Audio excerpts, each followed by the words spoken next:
Uranium म्हणजे नक्की काय आणि ते इतकं महत्त्वाचं का आहे?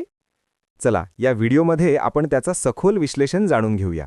युरेनियम एक असं मूलद्रव्य ज्यामध्ये जगाला ऊर्जा देण्याची आणि तेच जग नष्ट करण्याची दोन्ही क्षमता आहेत. आपण जे काही आज पाहणार आहोत ते doctor S.B. Nahire JMSG college Malegaon येथे आहेत त्यांच्या सखोल अभ्यासावर आधारलेला आहे. त्यांच्याच संशोधनातून आपण या शक्तिशाली मूलद्रव्याची ओळख करून घेऊया. युरेनियम हे फक्त एक नाव नाहीये, हा एक असा शब्द आहे जो आपल्या मनात एकाच वेळी प्रचंड उत्सुकता आणि कुठेतरी एक खोल भीती निर्माण करतो. अणुऊर्जेपासून ते विनाशकारी अण्वस्त्रांपर्यंत याच्या कथांनी आपलं विज्ञान आणि आपला इतिहास दोन्ही व्यापून टाकला आहे. चला तर मग या रहस्यमयी मूलद्रव्याचे एक एक पदर उलगडून पाहूया.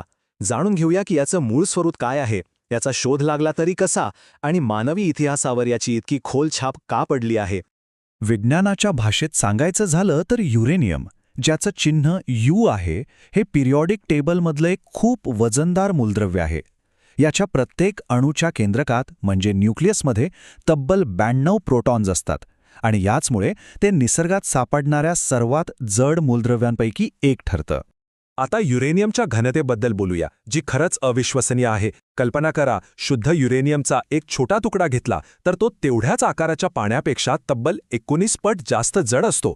आणि ही जी विलक्षण घनता आहे ना, तीच त्याच्यामध्ये दडलेल्या प्रचंड ऊर्जेचा पहिला संकेत देते.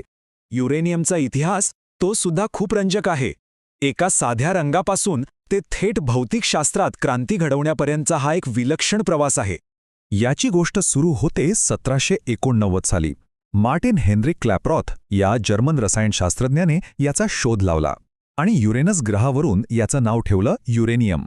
गंमत म्हणजे तेव्हा याचा उपयोग फक्त सिरॅमिकच्या वस्तूंना आणि काचेला पिवळा हिरवा रंग देण्यासाठी व्हायचा. हा साधा रंग एक दिवस जग बदलून टाकेल याची तेव्हा कोणाला कल्पनाही नव्हती.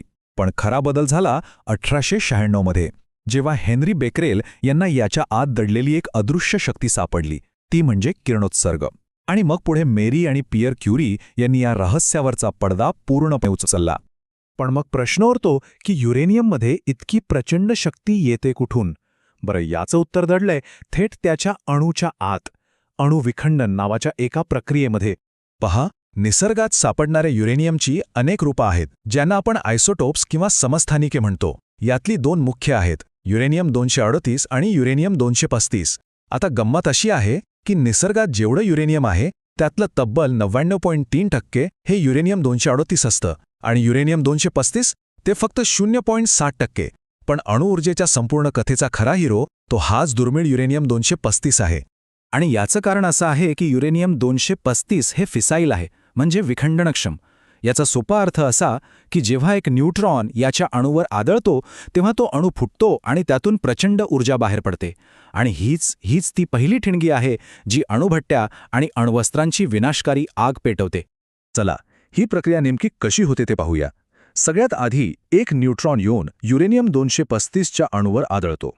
तो आदळताच तो अणू 2 लहान भागांमध्ये तुटतो आणि या विभाजनावेळी प्रचंड ऊर्जा आणि सोबत 2-3 नवीन न्यूट्रॉन बाहेर फेकले जातात.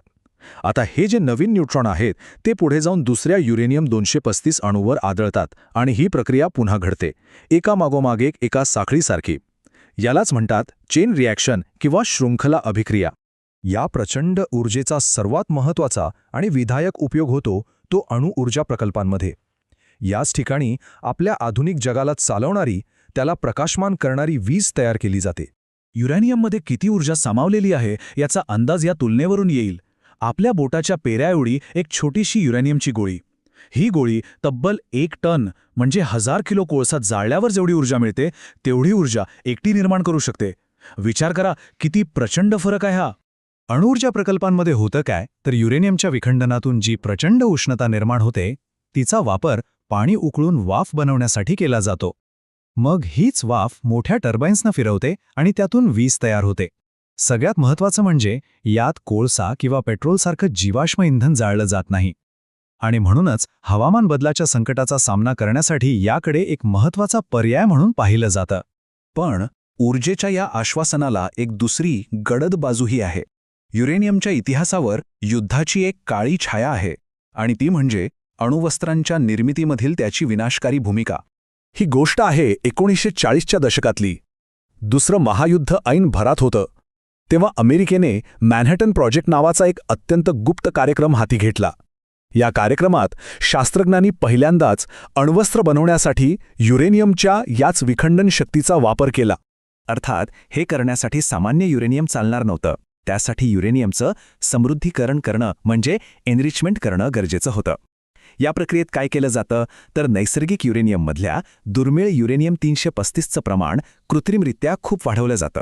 यामुळे ते शस्त्र बनवण्यासाठी किंवा अणुभट्टीसाठी कित्येक पटीने अधिक शक्तिशाली बनतं.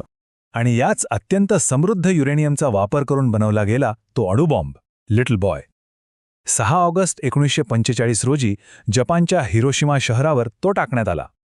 या एका घटनेनं, या एका बॉम्बनं संपूर्ण जगाचं राजकारण आणि युद्धाचं स्वरूपच कायमचं बदलून टाकलं. आज या घटनेला अनेक दशकं उलटून गेल्यानंतरही आपण युरेनियमच्या वापराशी जोडलेल्या अनेक मोठ्या आव्हानांना आणि नैतिक प्रश्नांना सामोरं जात आहोत. असे प्रश्न ज्यांच्याकडे आपण दुर्लक्ष करूच शकत नाही. यातली काही प्रमुख आव्हानं म्हणजे: पहिलं, अणुभट्ट्यांमधून निघणाऱ्या अत्यंत धोकादायक किरणोत्सर्गी कचऱ्याचं व्यवस्थापन कसं करायचं. दुसरं, युरेनियमच्या खाणकामामुळे पर्यावरणावर होणारे परिणाम, विशेषतः पाणी प्रदूषण. तिसरं, या खाणींमध्ये काम करणाऱ्या कामगारांच्या आरोग्याचा आणि सुरक्षिततेचा प्रश्न. आणि चौथं आणि सगळ्यात गंभीर म्हणजे ही अणुसामग्री चुकीच्या हातात पडण्यापासून, तिचा प्रसार होण्यापासून रोखणं. याच संदर्भात डिप्लेटेड युरेनियम किंवा क्षीण युरेनियम ही संकल्पनाही समजून घेणं महत्त्वाचं आहे. हे काय आहे तर युरेनियम समृद्धीकरणाच्या प्रक्रियेनंतर उरलेला भाग.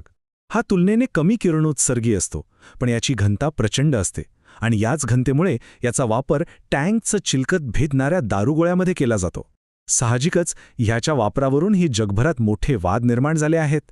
तर या सगळ्यावरून एक गोष्ट स्पष्ट होते: युरेनियम हे केवळ पिरियॉडिक टेबलमधलं एक मूलद्रव्य नाही, ते मानवी बुद्धिमत्तेचं आणि त्याचवेळी आपल्या जबाबदारीचंही एक शक्तिशाली प्रतीक आहे.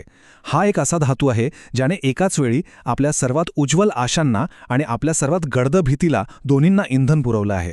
आज जेव्हा जग स्वच्छ आणि शाश्वत ऊर्जेच्या शोधात आहे, तेव्हा युरेनियम पुन्हा एकदा या चर्चेच्या केंद्रस्थानी आहे. हे एक असं मूलद्रव्य आहे जे आपल्याला सतत एका गोष्टीची आठवण करून देत राहील की नवीन शोध आणि तंत्रज्ञान यांच्यासोबत येणारी नैतिक जबाबदारी या दोन्हींमध्ये संतुलन साधणं किती महत्त्वाचं आहे.